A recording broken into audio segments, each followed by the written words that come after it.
ఇవాళ వైకుంఠ ఏకాదశి సందర్భంగా వైకుంఠ ద్వారం తెరిచిరన్నమాట. శ్రీ లక్ష్మీ చెన్నకేశవ స్వామి ఆలయం 600 సంవత్సరాల చరిత్ర కలిగిన పురాతనమైన ఆలయం, కానీ ఆల్మోస్ట్ శిథిలావస్థలోకి చేరుకుంది. ఇక్కడ గోశాల కూడా ఉంది. కేవలం పండగలకి పబ్బాలకి అయ్యప్ప స్వాములు ఉన్నంత వరకు వైకుంఠ ఏకాదశి రోజు మాత్రమే ఇంత నిండుగా కనిపిస్తుంది. నార్మల్ డేస్ లో ఇలా ఉండదు.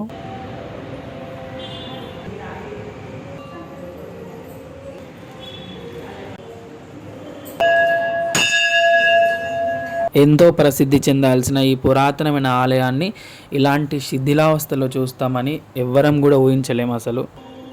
Welcome back to our channel. Vaikuntha Ekadashi సందర్భంగా స్వయంభు శ్రీ లక్ష్మీ చెన్నకేశవ స్వామి ఆలయానికి మేము వెళ్తున్నాము. రీసెంట్ గా నేను అయ్యప్ప స్వామి మహాపడి పూజ రోజు కూడా చూపించిన కదా. సో ఈ రోజు చూసేసరికి కొన్ని ఇటుకలు ఇక్కడ కొంచెం కన్స్ట్రక్షన్ అయితే జరుగుతుంది. చిన్న చిన్నవి, అంటే చాలా మైనర్ కన్స్ట్రక్షన్ అది. ఇలాంటి పురాతనమైన ఆలయాన్ని కాపాడుకోవడం మనందరి బాధ్యత. సో వైకుంఠ ఏకాదశి సందర్భంగా మేమైతే ఈ గుడికి వచ్చినాం. చాలా మంది స్వాములు ఇక్కడ ప్రసాదం పంచుతారు. పూజ అయిపోయిన తర్వాత అర్థం పర్థం లేని వీడియోలు ఎన్నో వైరల్ చేస్తుంటాం మనం. బట్ ఇలాంటి శిథిలావస్థలో ఉన్న ఆలయాలని ప్రభుత్వం దృష్టికి ఇంకా తీసుకొని వెళ్తే మన హిందువులందరికీ ఎంతో ఇష్టమైన పురాతనమైన ఆలయాలన్నిటినీ మనము కాపాడుకున్న వాళ్ళం అయితే. ఇలాంటి గుళ్ళు అభివృద్ధి చెందడం ద్వారా మన ఫ్యూచర్ జనరేషన్ వాళ్ళకు కూడా మన సనాతన ధర్మం అంటే ఏంటి, మన ఆలయాలు ఏంటి, మన దేవుళ్ళు ఏంటి, మన పద్ధతులు ఏంటి, ఇవన్నీ తెలుస్తాయి అన్నమాట. ఇలాంటి మరెన్నో ఆలయాలు ఉన్నాయి. కాకపోతే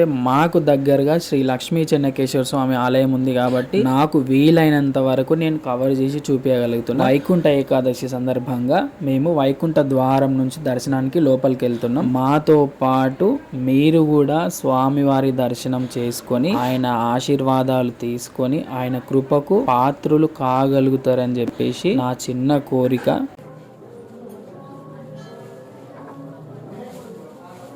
ఈ రోజు ప్రత్యేకంగా పేరున ప్రతి ఒక్కరిని పేరు అడిగి వాళ్ళ గోత్రాలు అడిగి ప్రతి ఒక్కరి పేర్ల మీద అర్చన కార్యక్రమం అయితే జరుగుతుంది. అది కూడా ఎటువంటి ఖర్చు లేకుండా, ఒక్క రూపాయి కూడా తీసుకోకుండా, ఎలాంటి స్వార్థం లేకుండా పంతులు గారులు ఇద్దరు చాలా ఓపికగా అందరికీ టైం ఇస్తూ అందరి పేర్ల మీద అర్చన చేసి స్వామి వారి ఆశీస్సులు మనం పొందడానికి ఎంతో సహాయం చేస్తున్నారు ఈ రోజు.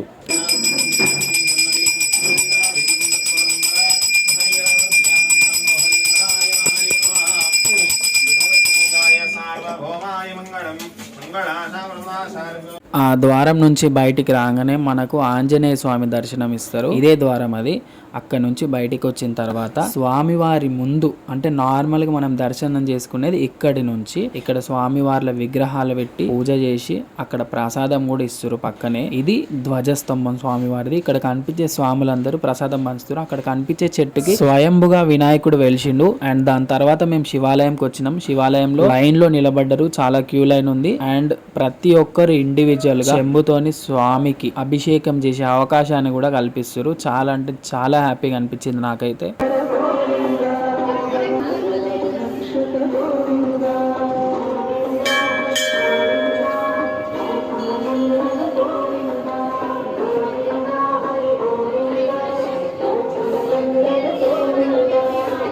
శివాలయం బ్యాక్ సైడ్ నుంచి కిందికి వెళ్తే మల్లన్న స్వామి గుడి ఉంటది. మల్లన్న స్వామితో పాటు భ్రమరాంబిక అమ్మవారు కూడా ఉంటారు. కాకపోతే అక్కడ వీడియో తీయడానికి నాకు కొంచెం వీలు కాలేదు. అంటే కొంచెం పర్మిషన్స్ అనేటివి లేవు అక్కడ. దానివల్ల నేను తీయలేకపోయినా, దూరం నుంచే తీసిన అనమాట.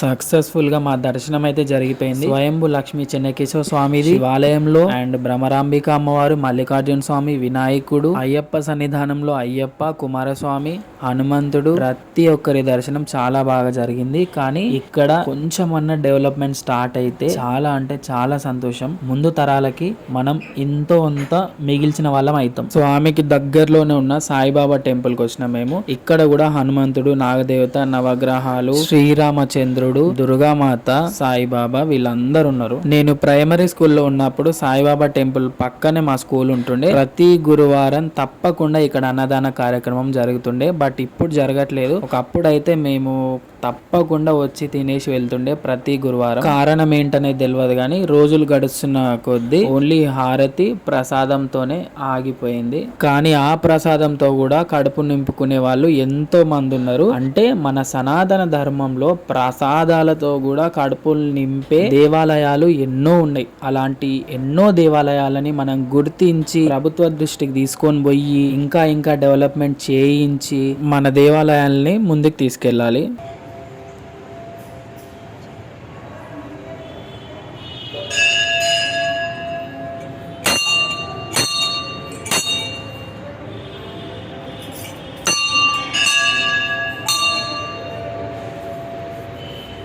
మాకైతే పెళ్ళైన దగ్గర నుంచి ఏ బాధ వచ్చినా ఏం కష్టం వచ్చినా దేవునికే చెప్పుకుంటాం. ఎందుకంటే మనుషులు ఈ రోజు ఉన్నట్టు రేపు ఉండకపోవచ్చు ఖచ్చితంగా. అందుకని ఏమున్నా మంచి అయినా చెడైనా డైరెక్ట్ దేవునితోనే తెలుసుకోవాలి. ఒక మధ్యవర్తిని పెట్టుకోవడం వల్ల, ఒక మధ్యవర్తికి చెప్పుకోవడం వల్ల ఆ బాధ అప్పటికి తగ్గొచ్చేమో కానీ తర్వాత మళ్ళీ అంతకి రెట్టింపు అవుతుంది. మమ్మల్ని ఎంతగానో ఆదరిస్తూ సపోర్ట్ చేస్తున్న ప్రతి ఒక్క సబ్స్క్రైబర్స్ కి పేరు పేరున థ్యాంక్ యూ. ఇలానే సపోర్ట్ చేయండి.